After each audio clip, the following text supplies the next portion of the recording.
ইন্দোনেশিয়ার মধ্য জাভার জুয়ানা মৎস্যবন্দর জুড়ে এখনও দেখা যায় ব্যস্ততার চিত্র। জাহাজ থেকে নামানো হচ্ছে ঝুড়ি ভর্তি হিমায়িত মাছ। কয়েক মাস সমুদ্রে কাটিয়ে ফেরা ট্রলারগুলো নিয়ে আসছে রপ্তানিযোগ্য টোনা ও মেকারেল, যেগুলোর বড় অংশ যায় থাইল্যান্ড, চীন ও জাপানের বাজারে। তবে এই ব্যস্ততার আড়ালে জমছে উদ্বেগ। বাড়তি জ্বালানি ব্যয় পুরো শিল্পটি অচল হয়ে যাওয়ার হুমকিতে রয়েছে। ট্রলার মালিকরা বলছেন, সাম্প্রতিক মাসগুলোতে ৩ দফায় বেড়েছে ডিজেলের দাম। ঈদের পর যা ছিল লিটার প্রতি প্রায় ১৪,০০০ রুপিয়া, পরে তা বেড়ে দাঁড়ায় ১৮,০০০-এ। আর সর্বশেষ বাজার দর এখন ২৭ থেকে ৩০,০০০ রুপিয়ার মধ্যে।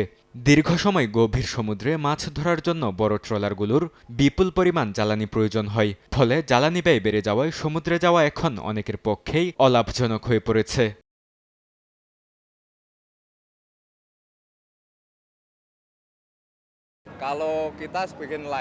আমরা যদি থেমে যাই তাহলে মারা যাব, আবার চালিয়ে গেলেও মরব। আমরা এখন এক ধরনের অচল অবস্থায় আটকে আছি। তবুও লড়াই করে যাচ্ছি এবং আশা করছি সরকার এমন কিছু নীতি নেবেন যাতে জেলেরা আগের মতো আবার সমুদ্রে যেতে পারে।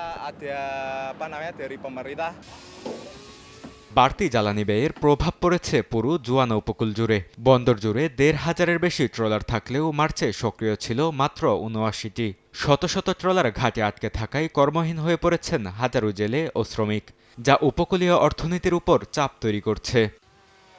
স্থানীয় জেলেরা বলছেন, সমুদ্রে যেতে না পারলে তাদের সামনে বিকল্প জীবিকার পথ নেই। উপকূল জুড়ে অন্য কোনো কাজ খুঁজে পাওয়াও কঠিন।